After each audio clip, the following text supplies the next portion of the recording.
মামুন ভাই, আপনাকে আমাদের এই মুহূর্তে অনুষ্ঠানে, শুনতে পাচ্ছি। জি, আপনাকে আমাদের অনুষ্ঠানে স্বাগত জানাই। আপনি আপনি দিনাজপুরে আছেন, তারপরও আপনার সময় করে আপনি আমাদের সাথে যুক্ত হয়েছেন, সেজন্য আমাদের শুভেচ্ছা এবং কৃতজ্ঞতা জানবেন, এবং দর্শকদের কাছে একটু ক্ষমা চেয়ে নিচ্ছে, আমাদের একটু কারিগরি ত্রুটির কারণে আমরা আসলে সময় মতো কানেক্টেড হতে পারি নাই, এবং আজকে আমাদের অনুষ্ঠানটি আমরা এখন রাত 10টায় করি বাংলাদেশ টাইম, কিন্তু আমরা একটু এগিয়ে নিয়ে এসেছি রাত 9টায়, কারণ জনাব মামুনুল হকের বিশেষ কাজও রয়েছে। জনাব মামুনুল হক, আপনার জন্য আমরা একটা ইন্ট্রো ঠিক করে রেখেছিলাম, কিন্তু কারিগরি কারণে সেই ইন্ট্রো এবং ভালো কথা অনেকগুলি আসলে বলা হয়নি, কিন্তু যেটা হচ্ছে যে জুলাই সনদ বাস্তবায়নের দাবিতে তিনি জনাব মামুনুল হক এখনও সক্রিয়। খেলাফতে মজলিসের আমির এবং বাংলাদেশ হেফাজতে ইসলামী বাংলাদেশের যুগ্ম মহাসচিব জনাব মাওলানা মাহমুদ মামুনুল হক, আপনাকে এবার অফিসিয়ালি আবার একটু স্বাগত জানাই। প্রশ্নে যেতে চাই আপনার অনুমতি নিয়ে। জি, ধন্যবাদ। আমরা যেতে পারি, আলহামদুলিল্লাহ। জি, যারা আমাদের সাথে যুক্ত আছেন, আমিও আমার পক্ষ থেকে সকলকে স্বাগত জানাচ্ছি। জি মামুন ভাই, আমরা আজকে জানি যে যে আমি আমি আমি আসলে যখন কারিগরি সংযোগটি প্রতিষ্ঠিত হতে চেষ্টা করছিল, তখন আমি বলছিলাম যে আজকে জাতির উদ্দেশ্যে প্রধান উপদেষ্টা ডক্টর মোহাম্মদ ইউনূস ভাষণ দিয়েছেন, সেখানে তিনি জানিয়েছেন জাতীয় সংসদ নির্বাচন ও গণভোট একই দিনে অনুষ্ঠিত হবে, কিন্তু আপনার স্পষ্ট দাবি ছিল গণভোট আগে হতে হবে, জুলাই সনদের সব বাস্তবায়ন করতে হবে, তারপর জাতীয় সংসদ নির্বাচন।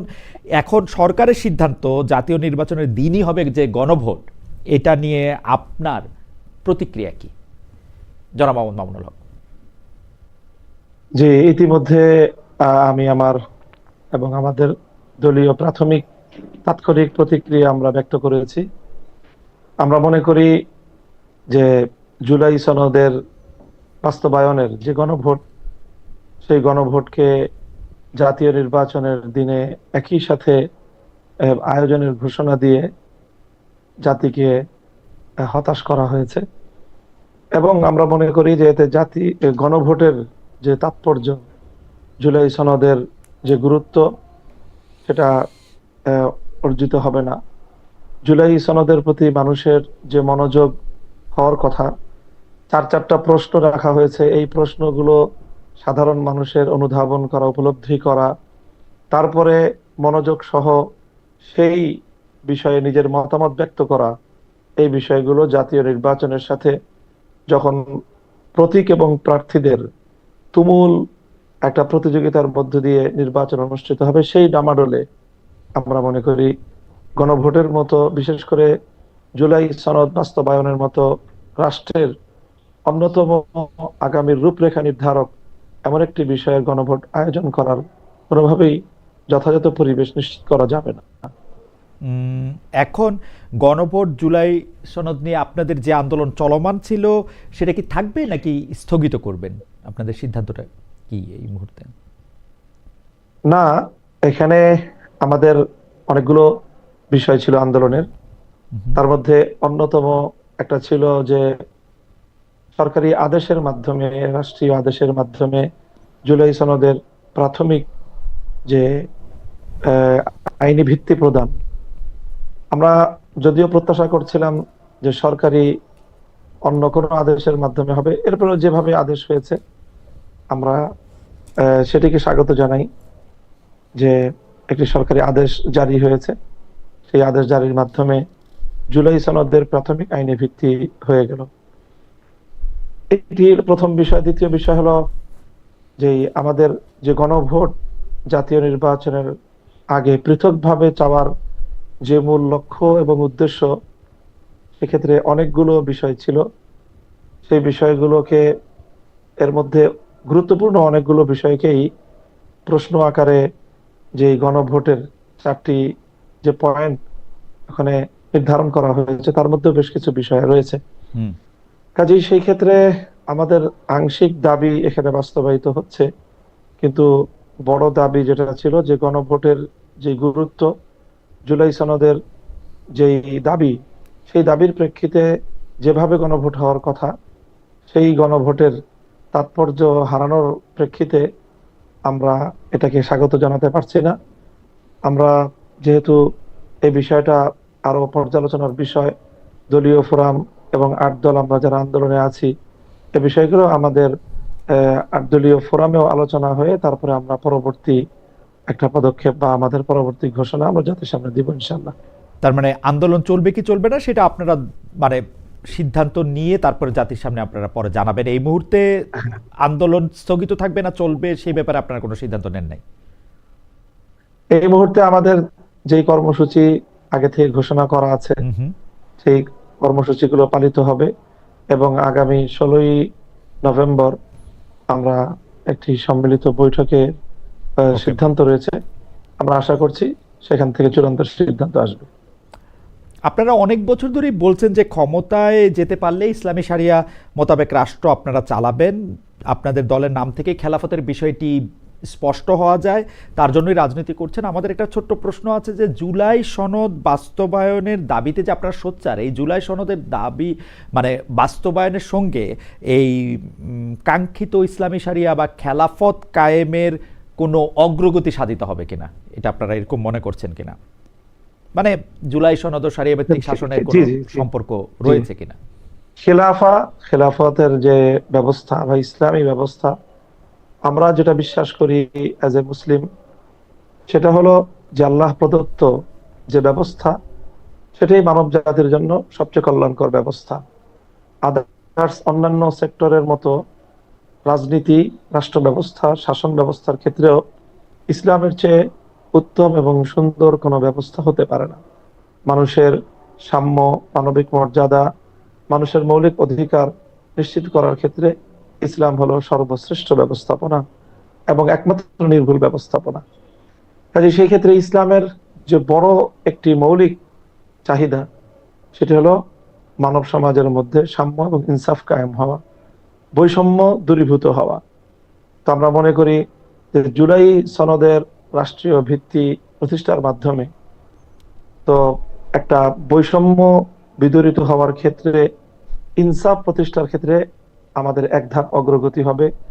বিগত যে 72-এর বাংলাদেশের যে বন্দোবস্ত, রাজনৈতিক বন্দোবস্ত, সেটাকে আমরা চরম বৈষম্যপূর্ণ, ইসলামের প্রতি অনেক বেশি বিদ্বেষী মনোভাবাপন্ন আমরা মনে করি।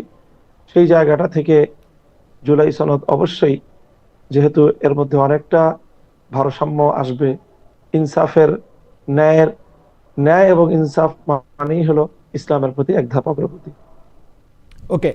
মাওলানা মামুনুল হক, আপনি এই শারিয়া ভিত্তিক শাসন ব্যবস্থার যে কথা বলছেন সেইটা আমি আগেও আপনাকে এই প্রশ্ন করেছিলাম, আবারও আপনাকে এই প্রশ্ন করতে চাই যে আপনারা যে শারিয়া শাসন চান সেই রকম কোনো শারিয়া শাসন এই মুহূর্তে পৃথিবীর কোনো জায়গায় আসলে চলছে কিনা? সৌদি আরব, ইরান, আফগানিস্তান, তুরস্ক বা মিশর, এই রকম মালয়েশিয়া, ইন্দোনেশিয়া, কোথাও এই মডেলটা চলছে কিনা? আপনারা কোন মডেলটা আসলে অনুসরণ করতে চান? আমিও আগে যেরকম জবাব দিয়েছিলাম, আমার সেই প্রশ্নের একই রকম জবাব, যে সৌদি আরব বা মিডিল ইস্টের যে দেশগুলো আছে, আরব সংযুক্ত আরব আমিরাত, কুয়েত, এই সকল দেশগুলোতে শরিয়ার একটা দিক তারা ফলো করে। বিচার ব্যবস্থায় তারা শরিয়ার অনেকগুলো বিধিবিধান সেখানে কার্যকর রয়েছে। রাজনৈতিক যেই তার যে মডেল, সেটা খুব আংশিকভাবে ইরান কিছুটা ফলো করার চেষ্টা করে। ইরানের ধর্মীয় বিশ্বাসের দিক থেকে আমাদের সাথে যথেষ্ট মতপার্থক্যের জায়গা আছে। তুরস্ক, তারা যেই জায়গায় ছিল, একেবারেই সম্পূর্ণ ধর্মকে সিদ্ধান্তের মাধ্যমে রাষ্ট্র থেকে উৎখাত করা হয়েছিল, সেখান থেকে আবার তারা সেই খেলাফতে উসমানিয়ার দিকে ফিরে যাওয়ার পদক্ষেপ নিচ্ছে এবং চেষ্টা করছে বলে তাদের নানা আয়োজনের দ্বারা এটা প্রতীয়মান হয়।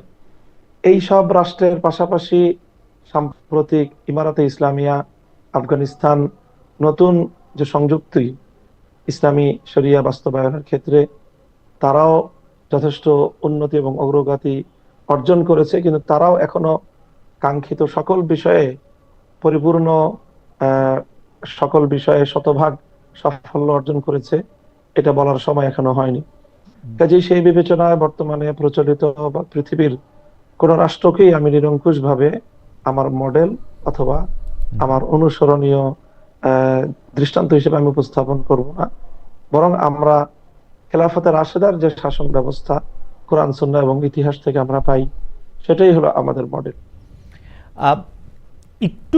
আরেকটু যদি পরিষ্কার করতেন যে আপনার স্কুল, মানলাম যে পৃথিবীর কোনো রাষ্ট্রকে আপনি মডেল হিসেবে নিচ্ছেন না, আদর্শ হিসাবে আপনি কাকে নিচ্ছেন? কারণ স্কুল অফ থটসেও আমরা নানা সময় নানা জনের মধ্যে মত পার্থক্য দেখি, যে ইসলাম ধর্ম অনুসরণ করলে, আপনি ইরানের কথা বললেন, আফগানিস্তান বা সৌদি আরবের কথা বললেন, এখন হাশেমি, উমাইয়া, খোলাফায়ে রাশিদিনের কথা বললেও সেইটাও আবার মানে যেহেতু ওসমান রাদিয়াল্লাহু আনহুর সময় থেকে এটি একটি উমাইয়াদের জায়গা থেকেও আমরা একটা আলাদা স্কুল অফ থটস দেখি, যেটা আপনি আসলে অনেক বেশি জানেন। তো সেই স্কুল অফ থটসের মধ্যে আপনারা আসলে কোন স্কুল অফ থটস অনুসরণ করবেন যদি আপনারা রাষ্ট্র ক্ষমতায় আসেন?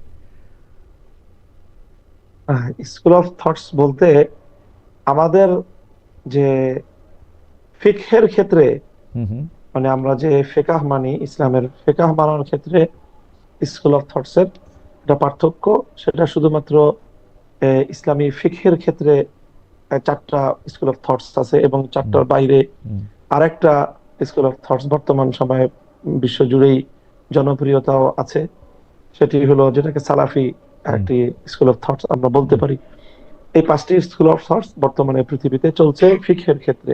হুম আর যদি ইসলামী আকীদার বিশ্বাস সহ বলি, তাহলে মৌলিকভাবে দুটি পার্থক্য বা দুটি এখানে ভাগ, একটা হলো শিয়া আর একটা হলো সুন্নি। এই সুন্নির মধ্যে কিন্তু সমস্ত স্কুল অফ থটস গুলো একীভূত। তো আমরা সেই জায়গায় কোনোভাবেই শিয়া মডেলকে আমরা বিশ্বাস, চিন্তা, দর্শনের ক্ষেত্রে অনুসরণ করি না। আমরা সুন্নি থটসটাকে অনুসরণ করি। এবং রাষ্ট্রবিজ্ঞান ক্ষেত্রে, রাষ্ট্রবিজ্ঞান এবং রাজনীতির ক্ষেত্রে এই স্কুল অফ থটস গুলোর মধ্যে কোনো ভেদাভেদ নেই। এখানে সুন্নি যেই মতবাদ, যেটা কোরআন সুন্নাহ ভিত্তিক, সেটাকে আমরা আমাদের মডেল বলে এবং আমাদের স্কুল অফ থট হিসেবে আমরা অনুসরণ করি।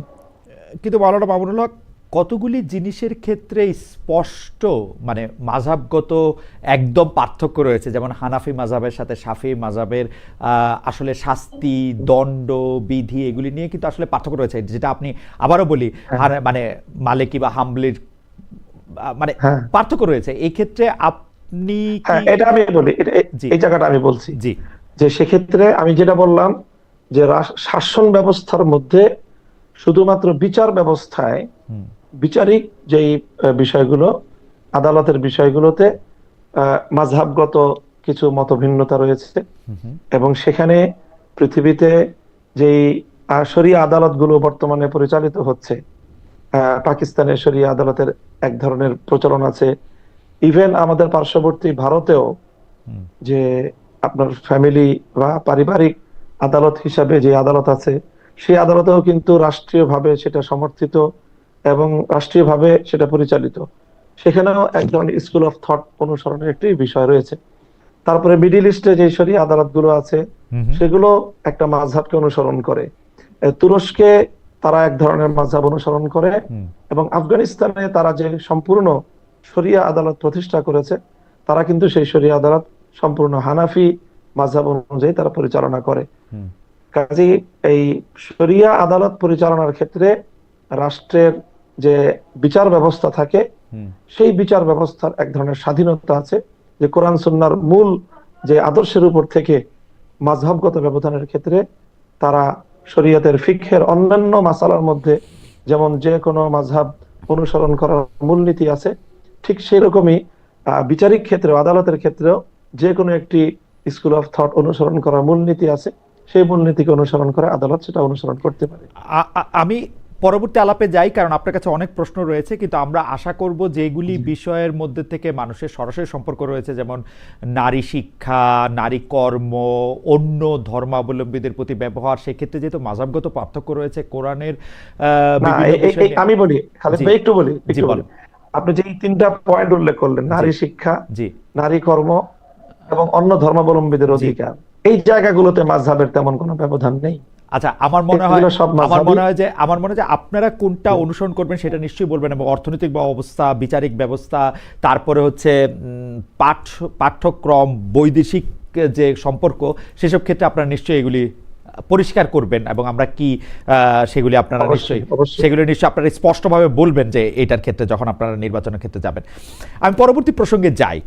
সেটি হচ্ছে যে গত কয়েক মাস ধরে আপনি জানেন যে হেফাজতে ইসলামের আমির জামায়াতে ইসলামীকে নিয়ে একের পর এক নেতিবাচক বক্তব্য দিচ্ছেন। আমি যদি একটু পরে বলি যে উনি বলছেন জামায়াতের ইসলাম মদিনা নয়, মওদুদির ইসলাম, জামায়াতের আকিদা সহি নয়, জামায়াত কাদিয়ানীদের চেয়েও ভয়ঙ্কর, জামায়াত ইমানের বড় ডাকাত, এসব বলে তিনি জামায়াতকে ভোট দিতে নিষেধ করছেন। আপনি হেফাজতের আমিরের বক্তব্যকে বলছেন ব্যক্তিগত মন্তব্য। এই বক্তব্য যদি সংগঠনেরও নাও হয়, এই বক্তব্যগুলি নিয়ে আপনার ব্যাখ্যা বা মূল্যায়ন কি, আমি এটা জানতে চাই। যে মিডিয়ায় আমরা নিউজটা এরকম দেখতে পাই যে হেফাজত এখন কিছুটা বিএনপির দিকে, আর হেফাজত নেতাদের রাজনৈতিক দলগুলি কিছুটা জামায়াতের সঙ্গে। আপনি যদি একটু আমাদের একটু বলতেন যে জামায়াতকে যেভাবেই তিনি বলছেন হেফাজতের আমির জনাব শাহ মহিবুল্লাহ বাবুনগরী, তার বক্তব্যটাকে আপনি ব্যক্তিগত মন্তব্য বললেও যেহেতু তিনি একটি আপনাদের অরাজনৈতিক সংগঠনের আমির, সেটাকে আপনারা আসলে কিভাবে দেখেন? তো উনি যেহেতু অরাজনৈতিক ব্যক্তিত্ব, তার বক্তব্যগুলো অরাজনৈতিক, এবং তিনি তার ধর্মীয় বিশ্বাসের জায়গা থেকেই এই বক্তব্যগুলো দিয়েছেন।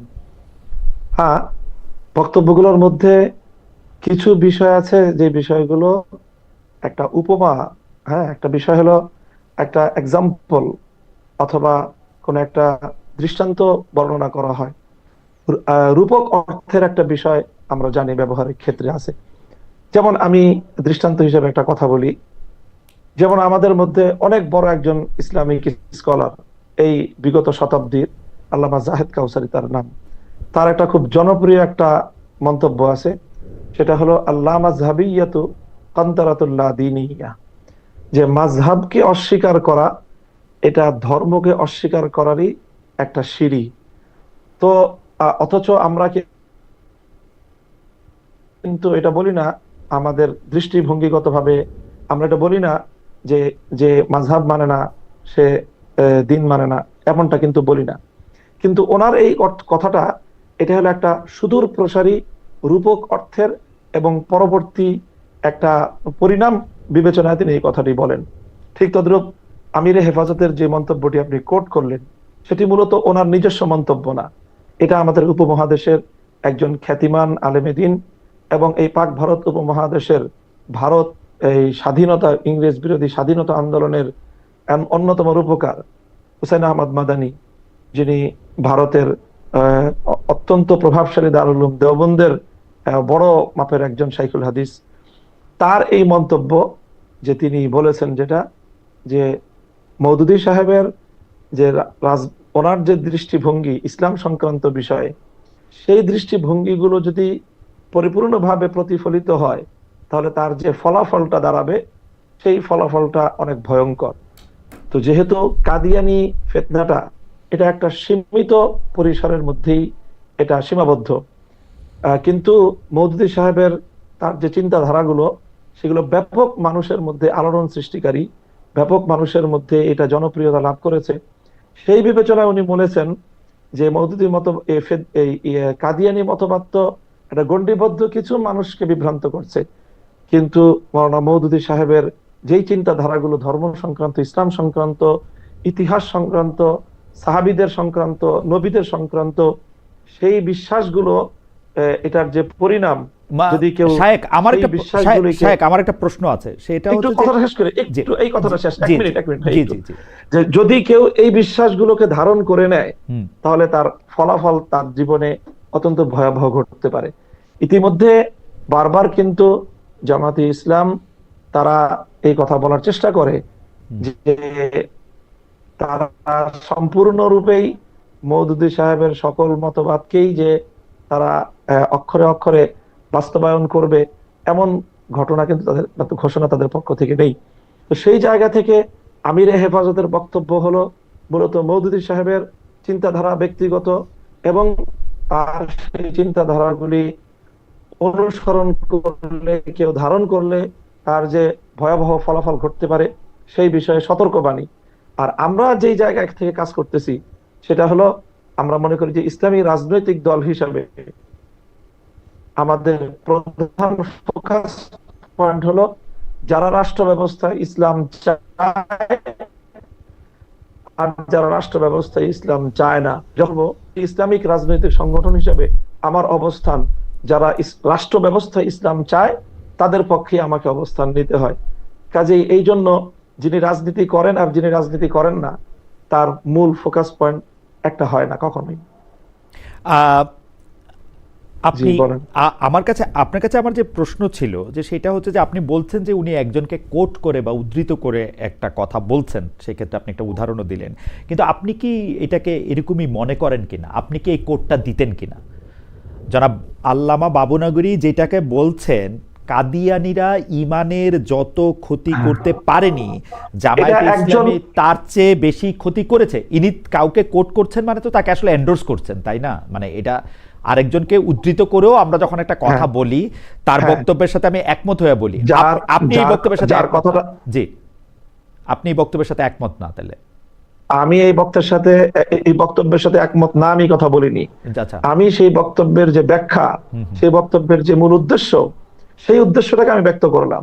এবং এই বক্তব্যটা আমাদের একজন অনুসরণীয় ব্যক্তির, এবং তিনি রাজনৈতিক দূরদৃষ্টি সম্পন্ন হুম এবং ধর্মীয় স্কলার। হুম কাজেই তিনি তার ধর্মীয় জায়গা থেকে এটার পরিণামের বিষয়ে সতর্ক করেছেন। আমরা জামাতে ইসলামের যারা আছে, মওদুদী সাহেবের ফলোয়ার, তাদেরকেও আমরা সতর্ক করার জন্য আমরা ওই কথা বলি যে ওকে। এই বিষয়টা যদি আপনারা যদি ভুল করেন, তাহলে আপনারা এই ধরনের ক্ষতির মধ্যে পতিত হতে আপনি পারেন। কি মনে করেন যে আল্লামা মামুনুল হক, আপনি কি মনে করেন যে মওদুদী সাহেবের দেখিয়ে দেওয়া আদর্শ বা পথ বাদ দিলে জামায়াতে ইসলামী যে মানে কথা বলে সেই রাজনীতিতে তারা থাকবে, নাকি তাদের কিছু পরিবর্তনও করতে হবে যদি ব্যাপারটা শুধু মওদুদী সাহেবই হয়?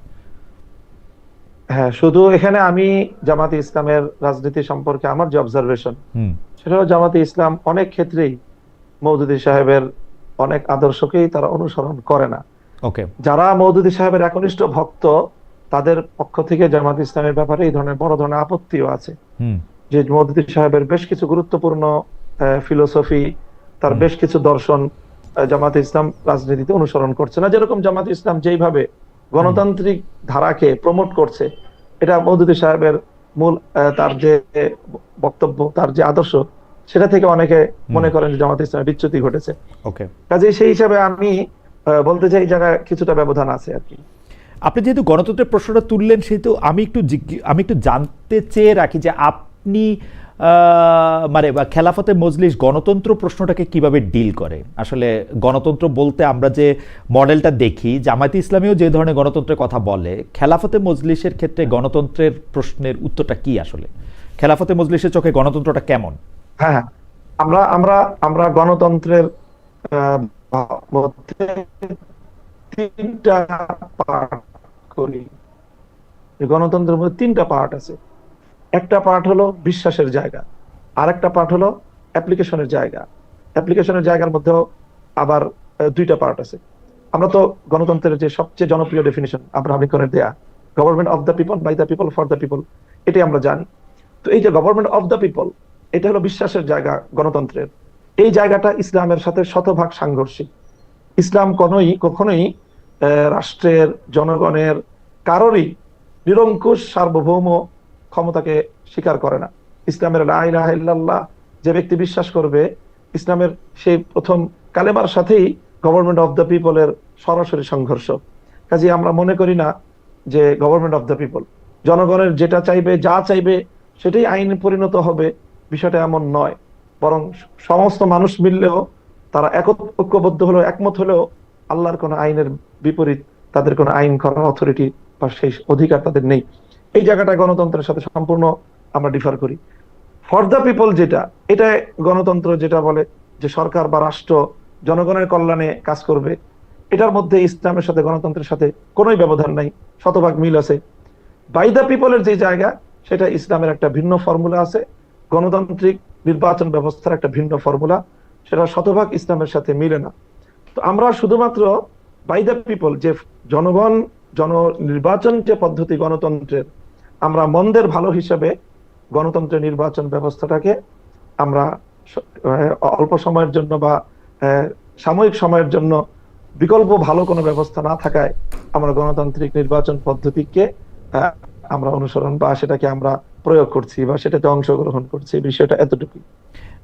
আপনার কি এই ক্ষেত্রে ইরানে যেটা চলে বা শিয়ারা যেটা দ্বাদশ ইমামীয় মতবাদের মধ্যে দিয়ে যারা এটা এগিয়ে আসছে, মানে স্টার্টিং ফ্রম আলী রাদিয়াল্লাহু আনহু, তারপরে হাসান হোসেন জয়নাল আবেদিন মৃত্যুকি মিন্নকি হয়ে তারপরে এটা হয়ে যে 12 ইমামীয় যে মতবাদ, যে ইমাম সাহেব তার একটা খেলাফত বা বায়াত দিয়ে যাবেন, আপনারা কি ওইটাতে আস্থা রাখতেছেন বা ওইরকম একটা কিছু না করবেন? না না, সেটাকে তো আমরা সঠিক মনে করি না। তাদের যে শিয়াদের যে ইমামতের যে বিশ্বাস, হুম।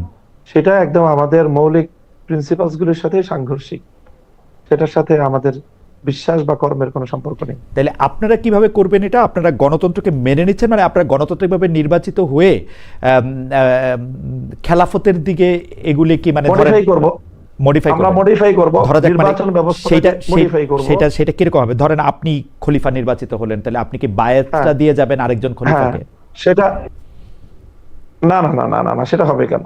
সেটা কি আমরা করবেন? যেটা করব সেটা হলো সর্বপ্রথম আমাদের যে শরিয়া ভিত্তিক নির্বাচন ব্যবস্থার যে ফর্মুলা, হুম, আমরা প্রথমে নির্বাচন কমিশনটাকে আমরা এখানে সংস্কার করব। নির্বাচন কমিশনের দায়িত্ব নির্ধারণ করব। হুম, নির্বাচন কমিশনের দায়িত্ব হবে ভোটার আইডি কার্ড প্রণয়ন করা। হুম, এখন যেটা দেয় ন্যাশনাল আইডি কার্ড, হুম, হুম, রাষ্ট্রের মধ্যে দুই ধরনের আইডি কার্ড থাকবে। হুম, একটা হবে এনআইডি, হুম, আর একটা হবে ভিআইডি। হুম, ন্যাশনাল আইডি কার্ড রাষ্ট্রের সকল নাগরিকরা পাবে, ভোটার আইডি কার্ড রাষ্ট্রের সকল নাগরিকরা পাবে না। হুম, রাষ্ট্রের ভোটার আইডি কার্ড পাবে দুটো ক্রাইটেরিয়ার উপর ভিত্তি করে। হুম, একটা ক্রাইটেরিয়া হবে হলো যে একজন মানুষ যার মধ্যে এই সঠিক শাসক নির্বাচন করার মতো সেই দক্ষতা, সেই যোগ্যতা, সেই ধরনের ক্যাপাসিটি, ক্যাপাবিলিটি যার প্রমাণ হবে পরীক্ষার মাধ্যমে যে কোনো একটা, এটা হলো একটা ক্রাইটেরিয়া। মানে দ্বিতীয় ক্রাইটেরিয়া হবে যার মধ্যে, জি জি, একটু যদি মানে আমাদের দর্শকদের উদ্দেশ্যে বা আমাদের জন্য যদি একটু ছোট ছোট করে বলেন, মানে একটা পরীক্ষার মাধ্যমে শাসক নির্বাচনে ভোট দেওয়ার ক্ষমতা আছে কিনা সেটা নির্বাচিত করা হবে, তাই তো? হ্যাঁ, একটা পরীক্ষার মাধ্যমে বলতে কোনো একটা ক্রাইটেরিয়া দেওয়া থাকবে, হয়তো শিক্ষাগত যোগ্যতার বিভিন্ন বিষয় এবং সার্টিফিকেশনের রাষ্ট্রীয় একটা আয়োজন থাকবে। সেই রাষ্ট্রীয় আয়োজনগুলির মাধ্যমে এখন যেমন একজন মানুষ ভোটার ন্যাশনাল আইডি কার্ড পায় কিভাবে? ন্যাশনাল আইডি কার্ড কিন্তু পাওয়ার জন্য তার স্থানীয় একটা প্রশাসনিক, তারপরে জনপ্রতিনিধি, যে স্থানীয় সরকারের একটা মিনিমাম সেখানে তার একটা লাগে, মানে সেখান থেকে সত্যায়ন লাগে। রাইট। ঠিক ওরকম কোন একটা আয়োজন থাকবে, যে সত্যায়নের মাধ্যমে, একটা যাচাই বাছাইয়ের মাধ্যমে একজন ভোটারের প্রথম ক্রাইটেরিয়া তাকে উত্তীর্ণ হতে হবে যে হ্যাঁ, তিনি একজন যোগ্য শাসক নির্বাচন বা যোগ্য শাসক বাছাই করার মতো তার মিনিমাম যোগ্যতা এবং দক্ষতা তার মধ্যে আছে। এই যোগ্যতাটা অর্জনের জন্য তাকে একটা বিশেষ শিক্ষায় শিক্ষিত হতে হবে, তাই তো? বা ধরেন ক্লাস 5 পর্যন্ত পাস করলো বা 10 পর্যন্ত পাস করলো, ওরকম কিছু? সেটা সময়ের হিসাবে, সময়ের প্রয়োজন হিসাবে এটাকে বাস্তবতার নিরিখে নির্বাচন করতে হবে যে শিক্ষাগত যোগ্যতাটা এখানে লাগবে কি লাগবে না, শিক্ষাগত যোগ্যতার বিষয়টা এখানে প্রয়োজন হবে কি হবে না, এটা ইসলাম নির্ধারণ করে দেয়নি।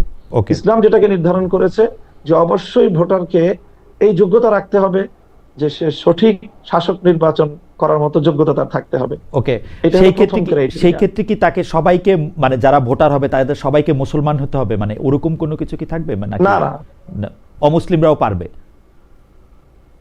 অমুসলিমরা যদি তাদের মধ্যে ওই ধরনের, তাদেরকে যদি রাষ্ট্র নির্বাচন করে বা ব্যবস্থা করে, সেটা রাষ্ট্রের সিদ্ধান্তের, নির্বাহী সিদ্ধান্তের বিষয় থাকবে। সেই সিদ্ধান্তের আলোকে যদি সেটা হয়, তাদেরকে তাদের একটা মতামত নেওয়ার যদি অবকাশ রাখা যায়, সেটা রাখার অপশন থাকবে। আর দ্বিতীয় যে ক্রাইটেরিয়া থাকবে সেটা হলো যে আমানতদারিতা থাকতে হবে, যে নৈতিকতা, নীতি নৈতিকতার ন্যূনতম মানে একজন মানুষকে উন্নীত হতে হবে, যার দ্বারা এমন কোন অপরাধ বা এমন কোন অভিযোগ যার ব্যাপারে প্রমাণিত হবে যে তিনি ব্যক্তি স্বার্থে, দলীয় স্বার্থে অথবা অন্য কোন স্বার্থের কারণে যোগ্য ব্যক্তিকে চেনার পরেও, জানার পরেও অযোগ্য ব্যক্তিকে শাসক হিসেবে তিনি যাকে মতামত দিতে পারেন, এরকম ব্যক্তিও ভোটার আইডি কার্ড পাবে না। যে এই দুটি ক্রাইটেরিয়া, একটা হলো হ্যাঁ, মানে একটা হচ্ছে যে এক ধরনের যোগ্যতা, শাসক নির্বাচনে তার যোগ্যতা আছে কিনা, আরেকটা হচ্ছে যে মানে তার নৈতিক জায়গা থেকেও সে আসলে কতটা তৈরি হ্যাঁ, এইটা করার জন্য। আমি ছোট হ্যাঁ। ছোট দুই তিনটা প্রশ্ন করতে চাই। নারীরা কি এই জায়গায়, বা যারা ইসলাম ধর্ম অবলম্বন করে না, সেটা আপনি বললেন, তারাও কি এই যোগ্যতা অর্জন করতে পারবে যদি এটা মানে না নারীরা তো অবশ্যই পারবে, এখানে নারী পুরুষের কোনো ভেদাভেদ নাই। নারী পুরুষের ভেদাভেদ নাই? পুরুষ কোনো ভেদাভেদ নাই, আচ্ছা, এখানে নারী এবং পুরুষ সকলেই একেবারে নির্বিশেষে ওকে, এই যোগ্যতা অর্জন করতে পারবে। আচ্ছা, এই ক্ষেত্রে আমার প্রশ্ন হচ্ছে যে আপনি যেহেতু অনেক দিন ধরে বিষয়গুলি নিয়ে ভাবছেন, আপনি ক্লাসেও পড়ান বিষয়গুলা নিয়ে মানুষদের, আপনার কাছে কি মনে হয় আপনার এই ক্রাইটেরিয়নে বাংলাদেশে এখন কত সংখ্যক ভোটার থাকতে পারে? আমরা 18 কোটি বাংলাদেশের মধ্যে। অবশ্যই ভোটার সংখ্যা অনেক কমে আসবে। জি বাংলাদেশে বর্তমানে 18 কোটি মানুষের মধ্যে ভোটার আছে 12 কোটির মতো। জি। হয়তো সেই ক্ষেত্রে এটা আরো অর্ধেকের কমে নেমে আসবে, হতে পারে। যারা ভোটার হবেন তাদেরকে কি রাষ্ট্র কোনো বাড়তি সুবিধা দিবে, বেতন বা অন্য কোনো কিছু? না, না, ওরকম কোনো কিছু না, না, আচ্ছা, কোনো বাড়তি সুবিধা তারা পাবে না। আপনি এইটা ইন্টারেস্টিং। আপনি বলছেন যদি খেলাফতে মজলিসের পক্ষ থেকে রাষ্ট্র গঠন করা সম্ভব হয়, বা খেলাফতে মজলিসের জোটের পক্ষ থেকে রাষ্ট্রের রাষ্ট্র যেভাবে গঠিত হবে সেটাতে যদি অবদান রাখা সম্ভব হয়, সেই ক্ষেত্রে আপনারা ভোটার পদ্ধতি বা ভোট পদ্ধতি আপনারা সংস্কার করবেন। সেই ক্ষেত্রে কারা ভোট না, দিতে পারবে? সেটা আমি আমি আমি এটা বলি নাই। জি, তাহলে আপনি আমাদের এখন যে জোট, জি আমাদের যে এখন আন্দোলন, এটা হলো বর্তমান বাংলাদেশের জুলাই বিপ্লব পরবর্তী এই মুহূর্তের যে বাংলাদেশ, এই বাংলাদেশের সার্বিক পরিবেশ অনুযায়ী আমরা এই মুহূর্তেই চূড়ান্ত খেলাফা রাষ্ট্রের দিকে যাওয়ার পদক্ষেপ এক ধাপেই নিতে পারবো, এটা আমরা মনে করি না। আমাদেরকে এটার জন্য আরো সময় নিতে হবে, মানুষকে এটার জন্য আরো প্রিপেয়ার করতে হবে, তারপরে ধাপে ধাপে আমাদেরকে সেই পর্যায় পর্যন্ত যেতে হবে। ওকে, আপনি ধাপে ধাপে এখানে যেতে চান, তবে আপনার লক্ষ্য হচ্ছে যে এরকম একজন ভোটার যেটি আসলে ইসলামের সাথে সম্পর্কযুক্ত, ওরকম একটা ভোটার তালিকা করা, যেখানে একটা ভিআইডির প্রস্তাব আপনি করছেন, যেখানে ভোটার আইডেন্টিফিকেশন কার্ড হবে, শুধুমাত্র একজন নাগরিক হইলেই তিনি ভোট দিতে পারবেন, ব্যাপারটা এরকম না হইতে পারে। সেটা হওয়ার ক্ষেত্রে কি কি ক্রাইটেরিয়ান হবে সেটা হয়তো আলোচনার মাধ্যমে, পরবর্তী সময় সিদ্ধান্তের মাধ্যমে সেটি ঠিক করা হবে। আপনাকে ধন্যবাদ। আমি পরবর্তী প্রসঙ্গে যাই যে আপনি মানে এই সরকার, অনেকেই মানে ব্যাপারটা এরকম করে বলেন যে ডক্টর মোহাম্মদ ইউনূস সরকারই আসলে আপনাদের কাবুল যাওয়ার ব্যবস্থা করে দিয়েছিলেন বা কাবুল যেতে দিয়েছিলেন, এর জন্য নিশ্চয়ই আপনারা ধন্যবাদও দিয়েছেন। আমাদের যে অন্তর্বর্তী সরকার আছে, অর্থাৎ ডক্টর ইউনূসের সরকার, আপনাদের মাধ্যমে তালেবান সরকারকে কি কোনো বার্তা দিয়েছিল? আপনারা এর মধ্যে সংবাদ মাধ্যমে বলেছেন যে তালেবান সরকার আপনাদের মাধ্যমে বাংলাদেশ সরকারের কাছে অনুরোধ করেছে যাতে ঢাকায় তাদের কূটনৈতিক মিশন সক্রিয় করা যায়। মানে এই বিষয়ে কোনো আপডেট আপনারা জানাতে পেরেছেন কিনা তালেবান সরকারকে? মানে তালেবান সরকার আপনাদের কাছে কি চেয়েছে সেটা আপনারা আমাদের জানিয়েছেন। বর্তমান অন্তর্বর্তী সরকার যে আপনাদেরকে আফগানিস্তানে বা কাবুলে পাঠালেন বা যেতে দিলেন, সেই ক্ষেত্রে তাদের কোনো দাবি ছিল কিনা ডক্টর ইউনূস সরকারের আফগানিস্তান সরকারের কাছে বা তালেবান সরকারের কাছে? আমাদের আফগান সফরের ব্যাপারে, ইমারাতে ইসলামিয়ার সফরের ব্যাপারে বর্তমান সরকারের কোনো ভূমিকা তো দূরের কথা, এটা তাদের জানারও বিষয় না। কারণ আমরা এখানে বাংলাদেশে আফগানিস্তানের তেমন কোনো এখানে দূতাবাসও নেই, ভিসা প্রসেসিং এর আয়োজনও এখানে নেই। আমরা এটা যুক্তরাজ্যের একটা প্রতিষ্ঠানের মাধ্যমে লন্ডনের মধ্যস্থতায় সেখান থেকে আমাদের ভিসা প্রসেসিং হয়েছে, এবং বাংলাদেশ থেকে যেহেতু সরাসরি কাবুলে যাতায়াতের কোনো উপায়ও নেই, এই জন্য আমরা বাংলাদেশ থেকে যাইও নি এবং সোজাসুজি বাংলাদেশে আমরা আসতেও পারিনি। কাজেই এটার সাথে সরকার অথবা সরকারি কোনো কর্তৃপক্ষের ন্যূনতম কোনো সম্পর্কই নেই। এখানে আমরা সম্পূর্ণ ব্যক্তি উদ্যোগে, ব্যক্তি ইচ্ছায় এবং যুক্তরাজ্য ভিত্তিক একটা সংস্থার মধ্যস্থতা এবং তাদের আয়োজনে সেখানকার কাবুল সরকারের আমন্ত্রণ সেই সংস্থার মাধ্যমে আমাদের কাছে এসেছে, আমরা সেভাবে গিয়েছি। হ্যাঁ, সেখান থেকে সেই রাষ্ট্রের গুরুত্বপূর্ণ ব্যক্তিবর্গ তারা বাংলাদেশের সাথে কূটনৈতিক সম্পর্ক স্থাপনের আগ্রহ ব্যক্ত করেছে। আমরা সেই বার্তা প্রেসের মাধ্যমে বর্তমান সরকারের কাছে আমরা পৌঁছে দিয়েছি। আপনাদের আফগানিস্তান যাওয়ার সময় বা কাবুল যাওয়ার সময় আপনারা সরকারের কাউকে আপনারা ইনফর্ম করেন নাই যে আমরা আসলে আফগানিস্তান যাচ্ছি বা আফগানিস্তানের বা কাবুল সরকারের সাথে না, কথা বলতে চাচ্ছি, না। সেটা আপনারা এটা বলেন নাই? না। ওকে। বলিনি। তো আপনাদের যে অনুরোধ আপনারা সরকারের কাছে পৌঁছে দিয়েছেন যে কূটনৈতিক মিশন করা যায় কিনা, সেই ব্যাপারে সরকার আপনাদের কিছু জানিয়েছেন, মানে কোনো আপডেট আছে সে ব্যাপারে? না, এই ব্যাপারে আমাদের কাছে কোনো আপডেট নেই। আমরা এমনিতে অফিসিয়াল ভাবে খোঁজ খবর নিয়েছি, তো অফিসিয়াল ভাবে ওই রকম যে অফিসিয়াল জবাব যে হ্যাঁ তাদের সাথে আমাদের আফগানিস্তানের একটা ছোট্ট অফিস ঢাকায় আছে, সেখানে 1-2 জন ব্যক্তিও আছেন, তাদের সাথে যোগাযোগ আছে, তারা চেষ্টা করছে। এবং এটাও যে বাংলাদেশের পররাষ্ট্র উপদেষ্টা বিভিন্ন সফরে আফগানিস্তানের সেখানকার পররাষ্ট্র দপ্তরের কর্মকর্তাদের সাথে কথোপকথন হয়। বাংলাদেশের সাথে Kabul Dhaka chamber of commerce অথবা ব্যবসা বাণিজ্যের একটা লিঙ্ক তৈরি হওয়ার বিভিন্ন ধরনের কার্যক্রম অনেকেই করছে। পররাষ্ট্র মন্ত্রণালয় থেকে এইরকম তথ্য আমরা পেয়েছি। এর বাইরে সরকারের পক্ষ থেকে বিশেষ কোনো উদ্যোগ নাই। আপনারা যখন কাবুল সফরে গিয়েছেন, জনাব মামুনুল হক, আপনি জানেন যে তার পরের মাসেই প্রথমবারের মতো ভারত সফর করে গিয়েছেন আফগানিস্তানের পররাষ্ট্রমন্ত্রী আমির খান মুত্তাকি। এবং আপনি জানেন যে কাবুল ও দিল্লির মধ্যে সম্পর্ক ব্যাপক উন্নয়ন হচ্ছে, বিপরীতে আফগানিস্তান ও পাকিস্তানের মধ্যে সীমান্তে প্রায় যুদ্ধাবস্থা তৈরি হচ্ছে, আহত নিহত হচ্ছে, ইদানিং তাদের সমঝোতা আলোচনাও ব্যর্থ হচ্ছে। বিশ্বাসের দিক দিয়ে তালেবান এখন ব্র্যান্ডিং করতে চাইছে পাকিস্তান নয়, ভারতের দেওবন্দ তাদের মানে যদি আমরা বলি উৎস। সার্বিক পরিস্থিতি নিয়ে কি বলবেন? মানে আমরা বাংলাদেশেও, পাকিস্তানে তো বটেই, আমরা কিন্তু আফগানিস্তানের সাথে একটা স্বাভাবিক কূটনীতিক সম্পর্ক আমরা দেখতে পাচ্ছি না। আপনার আসলে লন্ডনের একটা বা যুক্তরাজ্যের একটা সংস্থা, আমি ধরে নেই যে সেটা একটা বেসরকারি সংস্থায়, তাদের মধ্যে আলোচনা করে, অথচ আফগানিস্তানের পররাষ্ট্রমন্ত্রী তিনি ভারত সফর করে গেছেন এবং আমি যতদূর দেখতে পেয়েছি তিনি বেশ মানে সম্মান, আদর, ভালোবাসা এবং অনেক গুরুত্বও পেয়েছেন। এই ব্যাপারটা নিয়ে আসলে এটা অবশ্যই আমার বাংলাদেশের দুর্বল পররাষ্ট্র ব্যবস্থা নীতির কথাই আমি বলবো, যে ভারতের মতো রাষ্ট্র যেইভাবে তারা তাদের রাষ্ট্রীয় সিদ্ধান্ত রাষ্ট্রের স্বার্থের জায়গা থেকে তারা ইন্ডিপেন্ডেন্টলি নিতে পারে, আমাদের বাংলাদেশ সেই স্বাধীনভাবে আমাদের পররাষ্ট্র বিষয়ক সিদ্ধান্তগুলো তারা নিতে পারে না। তারা এখনো সেই পশ্চিমা বিশ্বের ভয়ে ভীত সন্ত্রস্ত, যে কি বলবে না বলবে, এর একটা বিষয়। আর ভারত এবং পাকিস্তান প্রসঙ্গ যেটা আপনি বলেছেন, ভারতের দেওবন্দ প্রসঙ্গ আপনার যেটা বলেছেন, সেটা হলো যে দেখেন, এইটার মধ্যে দেওবন্দ প্রসঙ্গের মধ্যে ভারত পাকিস্তানের সম্পর্ক না।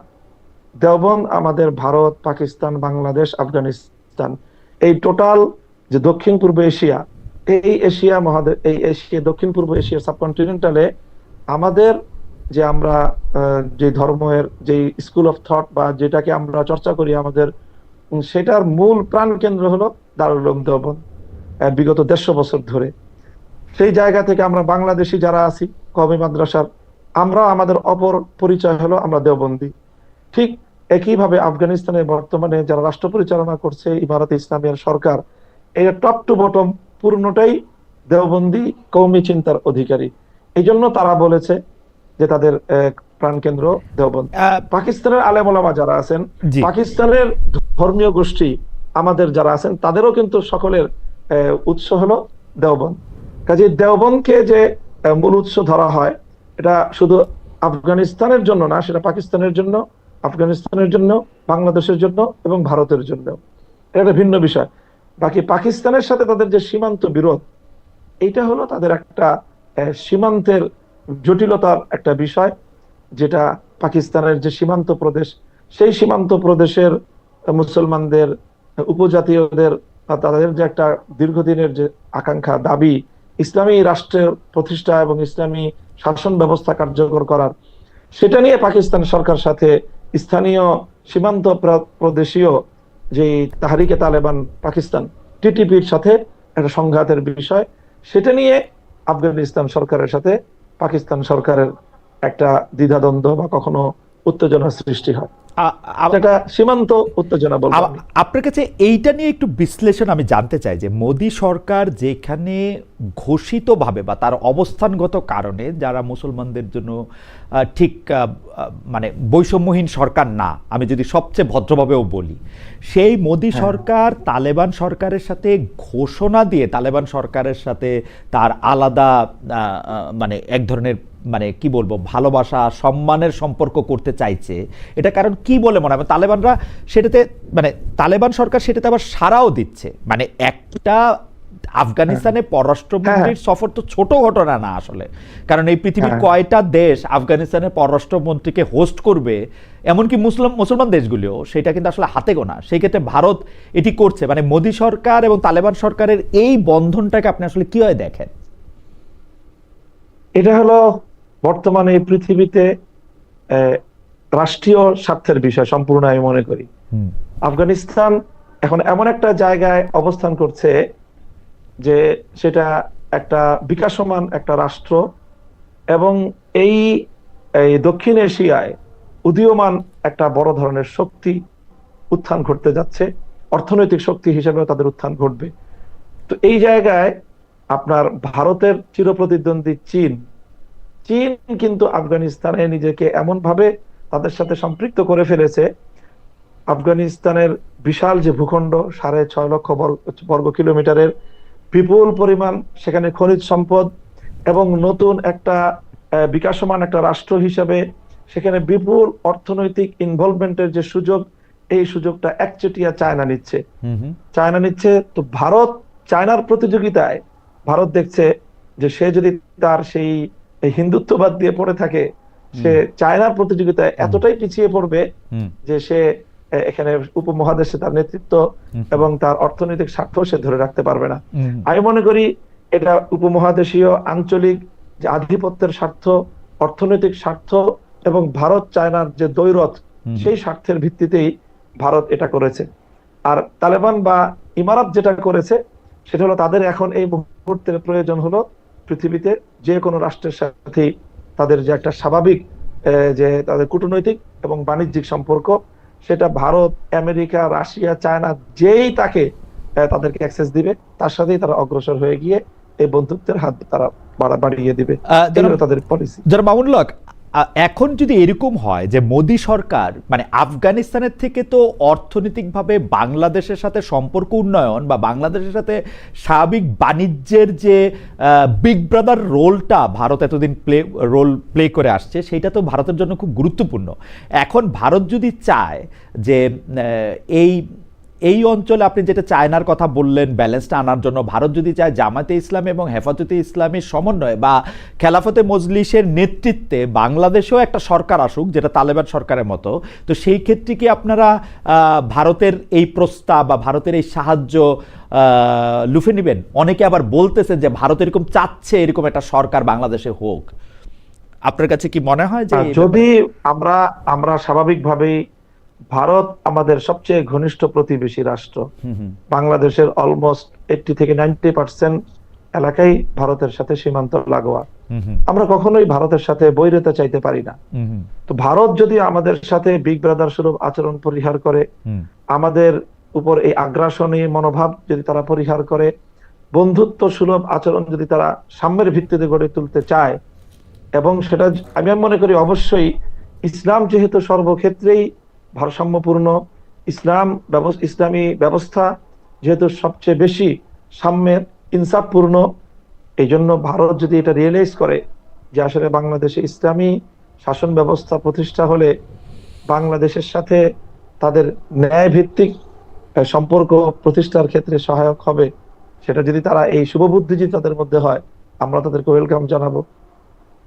আমার মনে হয় যে যেই মানে যে ভূরাজনীতির কথা আপনি আসলে বললেন চীনের বাস্তবতায়, পাকিস্তানের বাস্তবতা এবং অন্যান্য জায়গায়, সেক্ষেত্রে ভারত হয়তো আপনাদের এই প্রস্তাব আপনাদেরকে দিতেই পারে যে বাংলাদেশে এরকম একটা সরকার হলে তাদেরও হয়তো সুবিধা আছে। যাই হোক, সেটা আপনার কথায় পরিষ্কার, যদি ভারতের জায়গা থেকে এই শর্ত পরিবর্তন করে তাহলে আপনাদেরও কোনো বাধা আসলে নাই ভারতের সাথে আলাদা করে আলাপ চালিয়ে যাওয়ার। স্বাভাবিকভাবে আমাদের কারোর সাথে স্থায়ী সম্পর্ক বন্ধুত্ব বা শত্রুতার স্থায়ী সম্পর্ক নেই। ওকে, আপনি স্থায়ী বন্ধুত্ব বা শত্রুতার কথা বলছেন, আমি আবার একটু পাকিস্তানে যাই। পাকিস্তানে যে নিষিদ্ধ ঘোষিত সংগঠন, যেটা কথা আপনি বললেন, তেহরিকি তালিবান বা টিটিপি, সেই টিটিপি প্রতিরোধ পাকিস্তান সামরিক বাহিনীকে অনেক সময় দিতে হচ্ছে। সেখানে এক ধরনের গৃহযুদ্ধের পরিস্থিতিও দেখা যাচ্ছে। এতে পাকিস্তানি সেনাদের হাতে নিহত টিটিপি সদস্যদের মধ্যে কয়েকজন বাংলাদেশিও পাওয়া গেছে। বিষয়টি আপনি কিভাবে দেখছেন? যারা যাচ্ছেন সেখানে তাদের প্রতি আপনার আহ্বান কি থাকবে? এখানে এই জাতীয় কার্যকলাপ পরিচালিত হয় বাংলাদেশ। দেখেন, পাকিস্তানে কিন্তু অনেক বাংলাদেশি এমনিতেই বসবাস করে থাকে। তারা তারা বংশীয়ভাবে বাংলাদেশি হলেও দেখা যায় যে তারা দীর্ঘদিন ধরে পাকিস্তানে বসবাস করছে। এরকম বিভিন্ন বিচ্ছিন্ন জায়গা থেকে, শুধু বাংলাদেশ নয়, পৃথিবীর অনেক রাষ্ট্র থেকেই আফগান জিহাদ চলাকালীন সময়ে অনেক মুজাহিদরা সেখানে একত্রিত হয়েছে। সবচেয়ে বেশি আরব মুজাহিদ, আরব বিশ্ব থেকে সবচেয়ে বেশি মানুষ সেখানে এসেছে। ইউরোপ আমেরিকা থেকেও উল্লেখযোগ্য পরিমাণ এসেছে। আমাদের বাংলাদেশের তুলনায় ইউরোপ এবং আমেরিকার আপনার সেখানে যোদ্ধার সংখ্যা অনেক বেশি হবে। কাজে সেই ক্ষেত্রে আমি মনে করি না যে ক্ষেত্রে বাংলাদেশের সাথে এই বিষয়টার কানেকশন খুব শক্তিশালী কোনো কিছু। মানে আমাদের প্রশ্ন ছিল যে আপনি কি ওই টিটিপির হয়ে পাকিস্তানের এই যুদ্ধটাকে, যদি বাংলাদেশের কোনো তরুণরা যেতে চায় তাহলে সেই ক্ষেত্রে আপনি আহ্বান জানাবেন, মানা করবেন, নাকি আপনার অবস্থাটা কি হবে? মানে আপনি কি এটাকে একটা ন্যায় সঙ্গত ব্যাপার মনে করেন কিনা? না, এখানে এখানে আমরা যেহেতু পাকিস্তানের যে রাষ্ট্রের বিশেষ করে আলেম সমাজ যারা, তারা এই পাকিস্তান রাষ্ট্রের ভিতরে অন্তর্ঘাতমূলক এই কার্যক্রম গুলোকে তারা সমর্থন করছেন না ব্যাপকভাবে। কাজেই আমরা দূর থেকে আমাদের সম্পূর্ণ সেই বিষয়টা অ্যানালাইসিস নেই যে তারা আসলে কিভাবে কাজগুলো করছে। আমরা সেখানকার আমাদের নির্ভরযোগ্য আলেম সমাজের মতামতের উপরে আমরা আস্থা রাখতে চাই, এবং সেই ক্ষেত্রে আমরা বলি যে পাকিস্তানের মতো একটা রাষ্ট্রের ভিতরে অন্তর্ঘাতমূলক এই ধরনের সশস্ত্র তৎপরতা এটি কোনোভাবেই কাম্য নয়। আমাদের একজন দর্শক মন্তব্য করেছেন যে আপনি তো আসলে ঐতিহাসিকভাবে ভারতের বিরোধী একটা আপনার অবস্থান সবসময় ছিল, সে অবস্থান কোনো পরিবর্তন হয়েছে কিনা? আপনি চাইলে উত্তর দিতেও পারেন, নাইলে আমরা পরের প্রশ্নে যাই। না, আমাদের সেই অবস্থায় কোনো পরিবর্তন হয় নাই। যতদিন ভারত আমাদের প্রতি, ইসলামের প্রতি তার এই বিমতা সুলভ আচরণ বন্ধ না করবে, ততদিন পর্যন্ত ভারত বিরোধী আমাদের এই মনোভাব এবং অবস্থান অব্যাহত থাকবে। আপনার কাছে এই প্রশ্নে আবার একটু মনে হয় যে আপনার কাছে কি এরকম মনে হয় কিনা যে ভারত একটা পিক অ্যান্ড চুজ করে, যেমন মানে এই মুহূর্তে আফগানিস্তানের চেয়ে বড় ইসলামিক শরিয়া মানা দেশ তো আসলে নাই, যেই কারণে অনেক দেশই তো তাদের সাথে তাদের একটা ভালো সম্পর্ক থাকবে, পাকিস্তানের সাথে থাকবে না, বাংলাদেশের সাথে অন্যরকম হবে। সেটা কি মনে হয় আপনার? এবং আপনি আবার এটাও বলছেন যে তারা যদি মনে করে ভূরাজনীতির ক্ষেত্রে তারা বাংলাদেশকে পাশে পেতে হলে তারা এই রকম একটা শাসন দরকার, সেক্ষেত্রে আপনারাও খুব আপত্তি করবে না।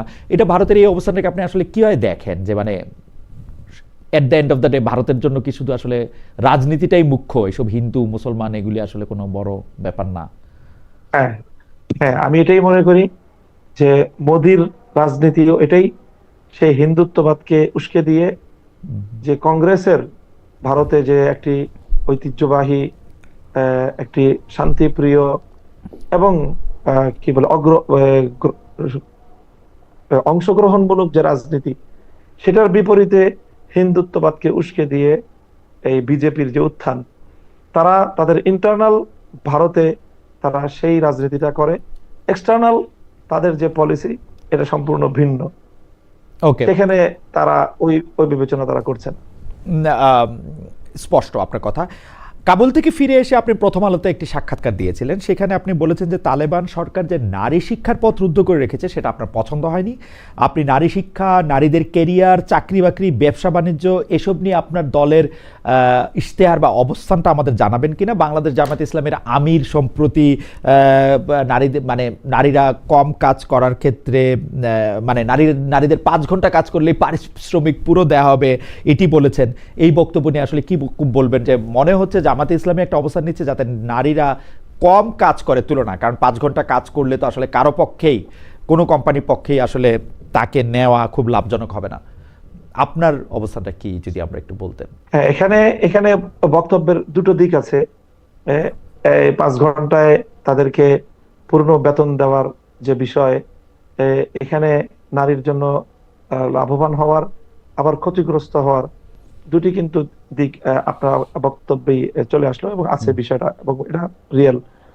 তো আমরা মনে করি যে আমরা এই মুহূর্তে নারীদের কর্মসংস্থান এবং নারীরা নারীর কর্মক্ষেত্রে তাদের সুযোগ সুবিধার বিষয়ে একেবারে একেবারে চূড়ান্ত কোনো কথা আমি এই মুহূর্তে বলছি না। আমি যেটা বলছি যে অবশ্যই আমাদের যতটুকু সক্ষমতা, সেটা অবশ্যই নারী বান্ধব, নারীদের সর্বোচ্চ সম্মান এবং নিরাপত্তা, আমরা এই দুটো বিষয়ে প্রাধান্য দেওয়ার চিন্তা করি। সম্মান এবং তার নিরাপত্তা। হুম, নারী যেন অর্থনৈতিকভাবে নিরাপদ থাকে, নারী যেন কোথাও কর্ম করতে গিয়ে সম্মান হানি তার না হয়, তার নিরাপত্তা বিঘ্নিত না হয়। এই জন্য রাষ্ট্র কাঠামোর ক্ষেত্রে একটা বড় ধরনের পরিবর্তন আনা আমরা প্রয়োজন মনে করি। সেজন্য শিক্ষাঙ্গন থেকে সকল ক্ষেত্রে নারীদের জন্য যে সেপারেট ব্যবস্থাপনা, ভিন্ন ব্যবস্থাপনা, সেই জাতীয় ব্যবস্থাপনাকেই আমরা প্রায়োরিটি দিই। তৈরি পোশাক শিল্পের ক্ষেত্রে যে এখন প্রায় 50, কম বেশি হতে পারে 50 লাখের মতো নারী শ্রমিক আছেন, মানে যদি আমরা ব্যাকওয়ার্ড লিঙ্কেজগুলিও ধরি, তারা কি যেভাবে এখন কাজ করতেছেন সেভাবেই কাজ করতে পারবেন আপনার পছন্দ মতো বা আপনি সরকারের নেতৃত্বে থাকলে? অবশ্যই তারা শুধু এভাবে না, হুম, তাদের এখন বেশ কিছু বড় বড় সমস্যা আছে। হুম, নিরাপত্তার সমস্যা, হুম, তাদের হ্যারাসমেন্টের সমস্যা। এই সমস্যাগুলো রাষ্ট্রের বড় ধরনের এখানে আমি মনে করি ইনভলভমেন্ট দরকার। এবং রাষ্ট্রের পক্ষ থেকে এই যে নারীদের যে কর্মসংস্থানগুলো, সেখানে দুর্ঘটনা ঘটলে নারীরা স্বাভাবিকভাবেই এই দুর্ঘটনা ওভারকাম করার জন্য বা সেখান থেকে নিরাপদে সরে আসার জন্য পুরুষদের মতো তাদের সেই ক্যাপাবিলিটি থাকে না। এই জাতীয় বিষয়গুলি আরো নিরাপদ হওয়া দরকার। নারী শ্রমিকদের সেখানে পুরুষ সুপারভাইজারদের দ্বারা নানাভাবেই তারা নিগৃহীত হয়, হয়রানির শিকার হয়। সেই বিষয়গুলোর ক্ষেত্রে একটা রাষ্ট্রীয় নির্দেশনা থাকা দরকার এবং সেটার একটা সুপারভাইজিং দরকার। এই জাতীয় বিষয়গুলো আমরা নিশ্চিত করে নারীদের জন্য গার্মেন্ট সেক্টর সহ ইত্যাদি ক্ষেত্রে নিরাপদ এবং উত্তম কর্মসংস্থানের বিষয়টা আমাদের হাতে আমরা সুযোগ পেলে আপনার এটাকে আরো সম্প্রসারিত করবো ইনশাআল্লাহ। আপনারা এই ক্ষেত্রে কি তালেবান মডেলটা ফলো করবেন, যে আপনারা নারীদের কম কাজ করার ক্ষেত্রে উৎসাহিত করবেন যে নারীরা কম কাজ না করুক? কারণ মানে এই প্রশ্নটা আপনাকে বলা একটা দ্বিরুক্তি, কারণ আপনি স্পষ্ট বলেছেন যে আপনি আসলে ওটা ওদের পছন্দ করেন নাই, ওদের সিস্টেমটা। না, আমি ওখানে আমি বলি, হুম, এটা আমার মনে হচ্ছে যে ইমারাতের আফগানিস্তান সম্পর্কে এটা একটা ভুল বার্তা। হুম, তারা কিন্তু নারী দৃষ্টিভঙ্গিগত ভাবে তারা কিন্তু নারীর কর্মসংস্থানের বিরোধী না।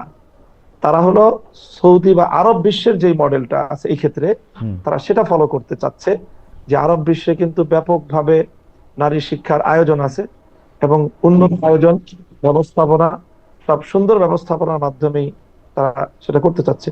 তো আমি সেই জায়গাটাতে আমার কথা সেটাই, যে বাংলাদেশেও আমরা না, নারীদের জন্য আমরা যদি সব বিষয়ে। সায়ক এইখানে যদি আমরা অ্যাপেল টু অ্যাপেল তুলনা করি, যেমন সৌদি আরবে একজন নারী কিন্তু হ্যাঁ, কাজ করতে পারে, আহ, একইভাবে হ্যাঁ, আফগানিস্তানে কি একজন নারী কাজ করতে পারে? সৌদি আরবে একজন নারী গাড়ি ড্রাইভ হ্যাঁ, করতে পারে, আফগানিস্তানেও কি একজন হ্যাঁ, নারী গাড়ি ড্রাইভ আফগানিস্তানে তো করতে পারে? এখনো হ্যাঁ, হ্যাঁ, সেখানে সৌদি ড্রাইভ আরবে কি, করতে পারে নারীরা সব। সৌদি আরবে কি যারা, নারীরা নারীরা আফগানিস্তানে ড্রাইভ করে, আমি নিজেই দেখেছি। জি, নারীরা সেখানে ড্রাইভ করছে, নারীরা মার্কেটিং, তাদের আলাদা মার্কেট আছে, আলাদা সেখানে মার্কেট, তারা ব্যবসা বাণিজ্য। মার্কেটটা আলাদা, হ্যাঁ, সেখানে বিক্রেতাও নারী। হ্যাঁ, এরকম মার্কেট তারা প্রতিষ্ঠা করেছে। আবার কমন মার্কেটেও নারীদের কেনাকাটা সবকিছু স্বাভাবিক। মানে একটা আরব বিশ্ব বলতে আমরা যদি এখন সৌদি আরব বা মিশর বা আম, তিন জায়গা থেকে যদি আমরা উদাহরণ নেই, ইরানে একটা হ্যাঁ, নারীর যেরকম অধিকার, আফগানিস্তানেও নারীদের সেরকমই অধিকার আছে। হ্যাঁ, আচ্ছা। অধিকারটা ঠিকই আছে, হুম, শুধু শিক্ষার ক্ষেত্রে তারা এখনো পর্যন্ত কোনো ভালো সন্তোষজনক ব্যবস্থা তারা করতে পারেনি। মানে শিক্ষাটার ক্ষেত্রে তারা নারী শিক্ষার বিপক্ষে বা না, না, দৃষ্টিভঙ্গিগত ভাবে বিপক্ষে না, হুম, তারা আন্ডার প্রসেসিং।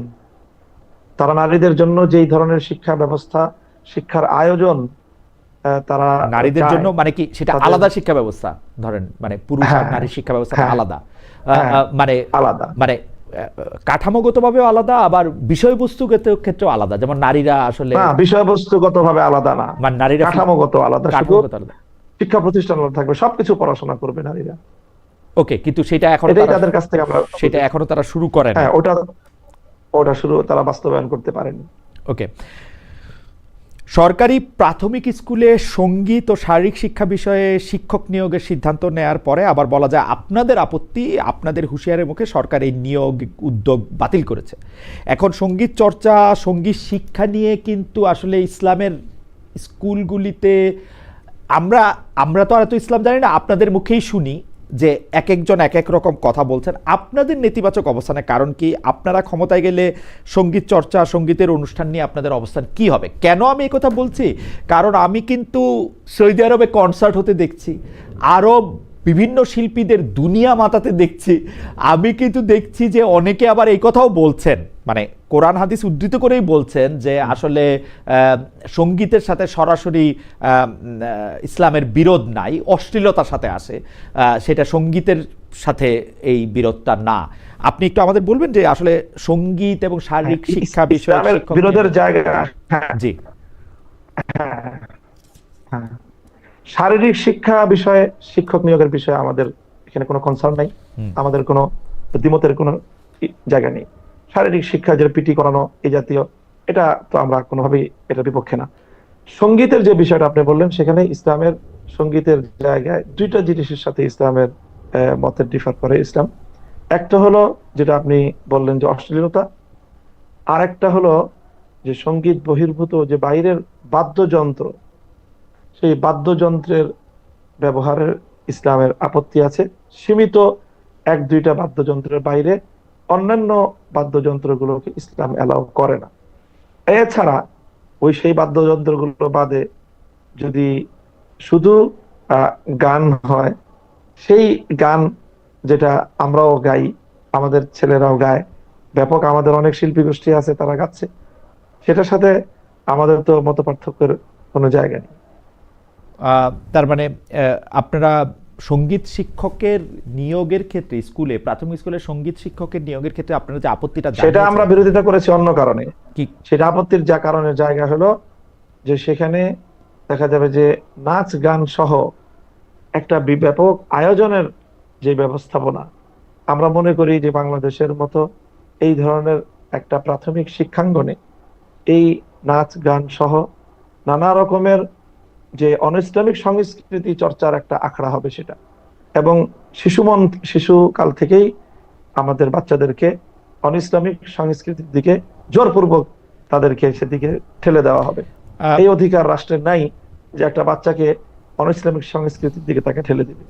আপনি কি মনে আপনি করেন দেখবেন আপনি ক্লাস 8 এর যে বইগুলো আছে, হুম হুম ক্লাস 8 এর যে বই, অন্যান্য যে সঙ্গীতের বইগুলি ছাপিয়েছে, হুম সম্পূর্ণ একেবারে মনে হয় সে বইয়ের প্রচ্ছদ দেখলেই মনে হয় যে এটা একটা একটা হিন্দুত্ববাদী রাষ্ট্রের একটা সরকারি বা তাদের হিন্দুত্ববাদী কোনো বই হবে। সেখানে বিভিন্ন মূর্তির, তাদের যে উপাস্য, তার ছবি টবি ইত্যাদি এগুলো দিয়ে তারপরে সেই আপনার সঙ্গীতের বই রচনা করা হয়েছে, ছাপানো আপনি হয়েছে।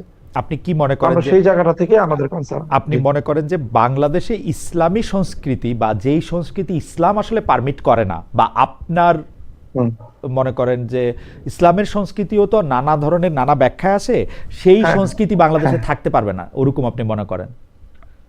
আমি মনে করি যে যেগুলো নিয়ে মত পার্থক্য আছে সেটা নিয়ে আমি রাষ্ট্রের উপর সেগুলো আমি চাপাতে চাই না।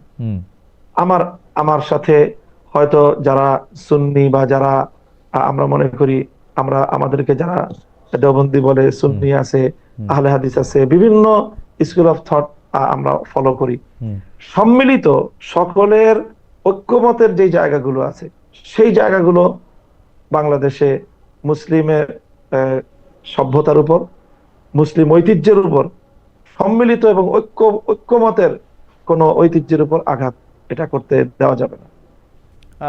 মানে মুশকিলটা কি, যে তাহলে তো আমাদের মানে আমার মুশকিলটা আমাকে যে ধরেন যে এইটা তো যখন কিছু কিছু বিষয়ে আমরা এরকম একমত শুনি, যেমন ধরেন ফেসবুকে আমরা যে বিভিন্ন হ্যাঁ। বিষয়ে আলোচনায় অংশগ্রহণ করতেছি, মতামত দিতেছি, হ্যাঁ। গালাগালি করতেছি, একজন আরেকজনকে কাফের বলতেছি, আমি আলেম সমাজের কথাই বলতেছি, তারা হ্যাঁ। কাফের হ্যাঁ। বলতেছি, আমরা ওয়াজের ময়দানে কোনো ভারতীয়, আমি নাম ভুলে গেলাম, ভারতীয় একজন নায়িকার কথা আমরা বলতেছি, পরে আবার এটাতে ফেরত আসতেছি, আমরা বিভিন্ন ধরনের রসিকতা করতেছি, আদি রসাত্মক কথা বলতেছি, ওগুলি বন্ধ করার ব্যাপারে তো আপনাদের একটা কড়া অবস্থানকে আমরা আসলে দেখি। হ্যাঁ। হ্যাঁ, না না, এটা এটা খালেদ ভাই আপনি ভুল বললেন আমি মনে করি। হ্যাঁ, যে এই সকল বিষয়ে সবচেয়ে যাদেরই এই ধরনের স্লিপিং হয় বা যাদেরই এই ধরনের ভুল হয়, সেই বিষয়ে আমাদের অঙ্গন থেকে সবচেয়ে বেশি প্রতিবাদ হয়, এবং এবং আমাদের চাপের কাছেই আপনি যেটা বললেন না, যে আবার ভুল স্বীকার করলো, এই ভুল স্বীকার কিন্তু আমাদের অঙ্গন থেকে এই জাতীয় ভুলের প্রতিবাদের কারণেই ভুল স্বীকারটা করা হয়।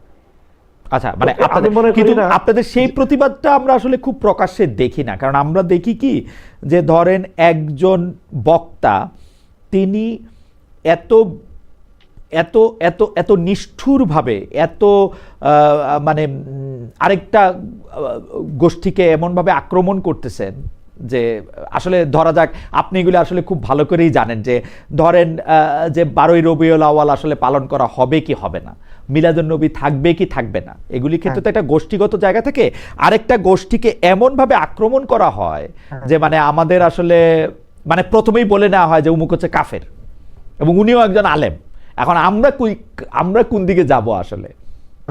না না, কোন দিকে যাব, আপনি যেভাবে অসহায়ত্ব প্রকাশ করতেছেন, হ্যাঁ, বিষয়টা এমন না। আচ্ছা, এখানে বাংলাদেশের যারা নেতৃস্থানীয় আলেম সমাজ, যারা প্রতিনিধিত্বশীল আলেম, তাদের পক্ষ থেকে কিন্তু এই বিষয়ে একটা চমৎকার ভারসাম্যপূর্ণ দিক নির্দেশনা আছে, আমাদের বক্তব্য আছে, এবং আমরা সকলেই প্রতিনিধিত্বশীল আলেমগণ এই ক্ষেত্রে আমি মনে করি যে অঙ্গনে এমন কোন বিরোধ আমাদের বাংলাদেশে নেই যে যেটা নিয়ে এরকম চরম পর্যায়ের কোনো অস্থিরতা তৈরি হয়। দুই একজন ব্যক্তি যারা তার একান্তই দুর্বল, তাদের ভুল বলবো।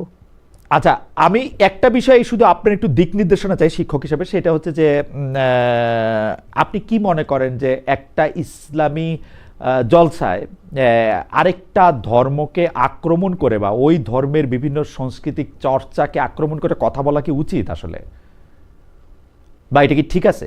আপনি কি মনে করেন? এখানে আমি বলি হুম, একটা হলো কম্পারেটিভ রিলিজিয়াস ডিসকাশন, হুম, এটা একটা তো গুরুত্বপূর্ণ আলোচনা, এটা তো আলোচনা করতেই হবে। হুম, আমি আমার ধর্মকে শ্রেষ্ঠ জ্ঞান করি, হুম, আমার ধর্ম কেন শ্রেষ্ঠ, তো সেটা তো আমাকে প্রমাণের আলোকে, যুক্তির আলোকে মানুষকে বলতে হবে।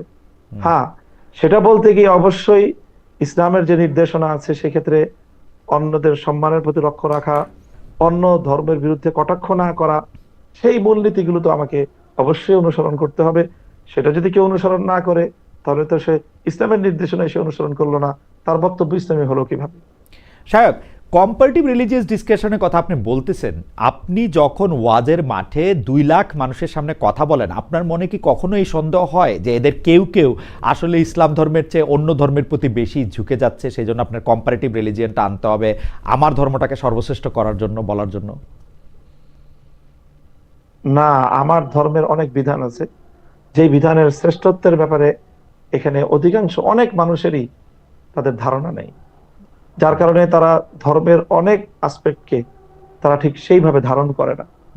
তো সেই বিষয়গুলি মানুষের বিশ্বাসকে পরিশুদ্ধ করা, ইসলামের প্রতিটি ক্ষেত্রের বিধানকে নিজের জীবনে ধারণ করা, বিশ্বাসে ধারণ করা, কর্মে ধারণ করা, তারপরে সেটা প্র্যাকটিস এবং বাস্তবায়ন করার ক্ষেত্রে সেটার জন্য চেষ্টা করা, এই জাতীয় বিষয়গুলো আছে না? সেই জন্য কি আরেকটা ধর্মকে ছোট করাটা দরকার? মানে আমরা ছোট, আপনি ওটা, আমি তো সেটাকে আগেই করে আসলাম, বলে আসলাম যে কোন ধর্মকে ছোট করার প্রশ্ন এখানে নাই। গালাগালি পর্যন্ত করা হয়, বিশ্লেষণ গালাগালি করলেই পর্যন্ত করা হয়। এগুলো তো গালাগালি করাটা, এটা একজন ব্যক্তির অসৌজন্যতা। গালাগালি করাটা, কাউকে কটাক্ষ করাটা, এটা ইসলামের নির্দেশনার বাইরে কেউ করলো, সেটার দায় তার নিজের। ওকে, এটা সামগ্রিকভাবে আলেম সমাজের দায় নেবে না। আপনি কাবুল থেকে ফেরার পর আপনার একজন ছাত্র আপনাকে কিছু প্রশ্ন করেছেন। আমি আপনার ছাত্রের কথা আপনাকে বলি। আপনাকে শিক্ষক সম্বোধন করে তিনি বলছেন, আফগানে, মানে আপনি কাবুল থেকে ফেরার পরে তিনি বলছেন, আফগানে ভিন্ন মতের কোনো জায়গা নেই, বাংলাদেশের শারিয়াতে ভিন্ন মত কি জায়গা পাবে? ধরে নেওয়া যাক দেওবন্দ ব্যাখ্যার শারিয়া কায়েম হলো, সেই ব্যাখ্যার বাইরে ধর্মের অন্য কোনো চিন্তা, চর্চা, বোঝাপড়া কি সেই শারিয়া শাসনে জায়গা পাবে? যদি পায়, কোন মর্মে পাবে? কারণ ব্যাখ্যার উপরে গিয়ে শারিয়া যখন প্রতিষ্ঠা পাবে, সেটা তো ধ্রুব হয়ে উঠতে হবে, নতুবা অন্য কোনো ধ্রুব তার জায়গা দখল করে নেবে। ফলে অভ্যন্তরীণ নানা শারিয়া চিন্তাকেই আগে রদ করতে হবে। সেই রদটা কি করবে বাংলাদেশের শারিয়া? শায়েক, আপনি যদি বলেন, এটা আপনার একজন ছাত্র, হ্যাঁ, উনি আমার বুঝতে পারছি। জি জি, বলি। আমার শিক্ষক মামুনুল হকের কাছে আসলে কয়েকটি প্রশ্ন। জি জি জি আমরা মনে হয় খুব বেশি আলোচনা দীর্ঘায়িত করতে পারছি না খালিদ ভাই। জি তো আমি এই বিষয়ে যেটা বলবো সেটা হলো যে আসলে শরিয়াকে প্র্যাকটিস করার যে দাবি বা এটার যে প্রয়োজনীয়তা, এটা আজকে নতুন না। এবং শরিয়া রাষ্ট্র ব্যবস্থায় শরিয়া অ্যাপ্লিকেশন বা শরিয়াকে বাস্তবায়ন করার এই আয়োজন, এটা আজকে নতুন না, বরং এটা পৃথিবীতে প্রায় আপনার 1300 বছর ধরে তো এটা বাস্তবায়িত একটা সত্য।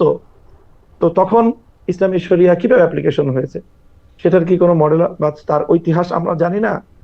তো এটার প্রত্যেকটারই বাস্তবতা আছে। শরিয়ার, আমি তো বললাম যে শরিয়া বাস্তবায়নের সুনির্দিষ্ট কিছু জায়গা আছে যেখানে একটা কংক্রিট একটা মতামতকে অনুসরণ করা হয়, সেটা হলো জাস্ট শুধুমাত্র বিচারিক আদালতের ক্ষেত্রে। আর এছাড়া ইসলামকে অনুসরণ করার শরিয়া অথবা ফিকহের, যদি শরিয়া বলে যে ফিকহ বোঝানো হয়ে থাকে, তাহলে ফিকহের যতগুলো গ্রহণযোগ্য মতবাদ আছে সবগুলো মতবাদকে ধারণ করেই একটা ইসলামী শাসন ব্যবস্থা, খেলাফত ব্যবস্থা পৃথিবীতে 1300 বছর পর্যন্ত চলেছে। এটা আজকে নতুন প্রশ্ন হিসেবে উত্থাপন করাটা আমি মনে করি ইতিহাস সম্পর্কে এটা সঠিক না জানা থাকার কারণ। মামুন ভাই, আপনি আমাদের আর কতক্ষণ সময় দিতে পারবেন? আমরা যদি একটু জানা থাকে তাহলে আমরা একটু আর কতক্ষণ? না, আমি আর আমার সময় তো আসলে 10টা পর্যন্ত ছিল। জি জি ছিল, মানে আপনি কি আর 5-7 মিনিট থাকতে বাস, পারবেন আমাদের সঙ্গে? 5 মিনিট। জি 5 মিনিট। আমি একটু বলি যে আমাদের একজন দর্শক, উনি বলছেন, সাইফুল ইসলাম ওনার নাম, নাস্তিক খালেদ কোন আলেম অন্য ধর্মের লোকদের গালি দিছে প্রমাণ দে, উদ্দেশ্যমূলক প্রশ্ন। আপনি বুঝতেই পারতেছেন যে কিভাবে আসলে গালাগালিগুলি হয়। যাই হোক, আমি এটা নিয়ে কথা বাড়াতে চাই না। আমি আপনার কাছে প্রশ্ন যেটি করতে চাই যে জামাতে ইসলামী সহ আপনারা নির্বাচনী জোটের উদ্যোগ নিয়েছিলেন, এখন আমরা শুনছি জোটের বদলে আপনারা প্রার্থীভিত্তিক সমঝোতা করবেন। এদিকে জামাতে ইসলামী কিন্তু মোটামুটিভাবে 300 আসনে নিজেদের প্রার্থী নির্ধারণ করে রেখেছে। এইটার ক্ষেত্রে আপনারা আসলে প্রার্থীভিত্তিক সমঝোতাটা কিভাবে করবেন? জামাতের সাথে জোট গঠন করার উদ্যোগ আমরা কখনোই নেই, বরং আমরা বাংলাদেশ খেলাফত মজলিসের পক্ষ থেকে ইতিমধ্যে 268টা আসনে আমরা আমাদের প্রার্থী তালিকা চূড়ান্ত করেছি। অবশিষ্ট 32টা আসনেও আমাদের একাধিক প্রার্থীর মধ্য থেকে আমরা বাছাই কার্যক্রম চূড়ান্ত করতে পারিনি বলে ঘোষণা করা হয়নি। 300 আসনে আমাদেরও নির্বাচন করার প্রস্তুতি সম্পূর্ণ আছে। তো সেই জায়গাটা থেকে এমন একটা আলোচনা চলছে যে হয়তো আসন ভিত্তিক কোনো একটা সমঝোতা হতে পারে, যে যে আসনে এক দলের প্রার্থী থাকবে সেই আসনে অন্যান্য দলগুলো প্রার্থী দিবে না, এরকম একটা সমঝোতা হওয়ার আলোচনা আছে, সম্ভাবনা আছে। সেই ক্ষেত্রে সেটা আসলে কতগুলো আসনে শেষ পর্যন্ত এই সমঝোতা গিয়ে দাঁড়াবে এটা তো সময়ই বলে দিবে। এখনো আমরা আগাম চূড়ান্ত কোনো কথা বলতে পারছি না। মাওলানা মামুনুল হক, বিএনপির সাথে আপনাদের দূরত্ব বা জামায়াতে ইসলামের কি একটা দূরত্ব সৃষ্টি হয়েছে 5 আগস্টের পরে? এই দূরত্বের আসলে কারণ কি? মানে একটা সময় আমরা দেখেছি যে বিএনপির সাথে আসলে জামায়াতে ইসলামের সম্পর্ক বা আপনাদের সম্পর্ক একটু অন্যরকম ছিল, এখন আবার দেখছি একটু অন্যরকম। এর কারণটা কি আসলে? বিএনপির সাথে ইসলামী বেশিরভাগ সংগঠনগুলোর একটা দূরত্বের বড় কারণ হলো সাধারণত আমরা যারা বাংলাদেশে ইসলামপন্থী রাজনীতি করি, আমাদের অতীতের স্বাধীনতা পরবর্তী সময়টায় সবসময় আমাদেরকে একটা রক্ষণাত্মক রাজনীতি করতে হয়েছে। অর্থাৎ নৌকা ঠেকাও, আওয়ামী লীগ চলে আসলে আমাদের উপর ব্যাপক ক্র্যাকডাউন হবে, এই সকল আশঙ্কার জায়গা থেকে আমরা তখন বিএনপি এবং ধানের শীষকে নিজেদের জন্য নিরাপদ জায়গা মনে করে আমরা তখন একদিকে ঝুঁকে পড়তাম, এবং ইসলামপন্থীরা ঝুঁকে পড়তো যে আমরা আলাদা ভাবে নির্বাচন করতে গেলে বিএনপির সাথে ভোট ভাগাভাগি হয়ে শেষ পর্যন্ত দেখা যাবে যে আওয়ামী লীগ এবং নৌকা এটা ক্ষমতায় চলে আসবে, পাশ করবে। তো সেই আশঙ্কার জায়গা এবার নেই। তো এবার না থাকার কারণে এখন বিএনপির যে নির্বাচনী ইশতেহার বা তাদের যে নির্বাচনী এজেন্ডা, সেখানে তো ইসলামকে কেন্দ্র করে খুব আমাদেরকে আশাবাদী করার মতো, আশ্বস্ত করার মতো তেমন কোনো এজেন্ডা নাই। যার কারণে এখন আমরা মনে করি তাহলে সেই ক্ষেত্রে আমরা কেন বা কোন যুক্তিতে আমরা এখন এই পরিস্থিতিতে বিএনপির সাথে নির্বাচন করব। এই জায়গাটা বড় ধরনের আমি মনে করি নতুন একটা সিচুয়েশন, যেটা বিগত সকল নির্বাচন থেকে একটা ভিন্নতা তৈরি করেছে। এই ভিন্নতার কারণেই মূলত এবার মনে হচ্ছে যে বিএনপির সাথে আমাদের এই দূরত্বের জায়গা। আপনার 5 মিনিটের 3 মিনিট আছে। আমার দুটি শেষ প্রশ্ন। একটি প্রশ্ন হচ্ছে এনসিপি যে নতুন রাজনৈতিক দল, তাদের আপনি আসলে কিভাবে মূল্যায়ন করেন? আর শেষ প্রশ্নটি অবশ্যই বর্তমান সরকারকে নিয়ে, এনসিপির কথা যদি বলেন আমাদের 1 মিনিটে। এনসিপি সম্পর্কে আমার মূল্যায়ন হলো যে এনসিপির আগমনের মধ্য দিয়ে বাংলাদেশের রাজনীতিতে একটা দারুণ সম্ভাবনার দুয়ার খুলেছে। সেটা হলো আওয়ামী লীগ এবং বিএনপি যে রাজনীতি করে সেই রাজনীতিতে মেধাভিত্তিক তারুণ্যের কোনো অংশগ্রহণ নেই, বরং তার সম্পূর্ণ একটা পেশিশক্তি নির্ভর এবং কালো টাকা নির্ভর এক ধরনের দুর্বৃত্তায়নের রাজনীতির মধ্যেই আমাদের বাংলাদেশের রাজনীতি চলে গিয়েছে। সেই জায়গাটা থেকে এনসিপির মাধ্যমে তরুণ, মেধাবী, সম্ভাবনাময়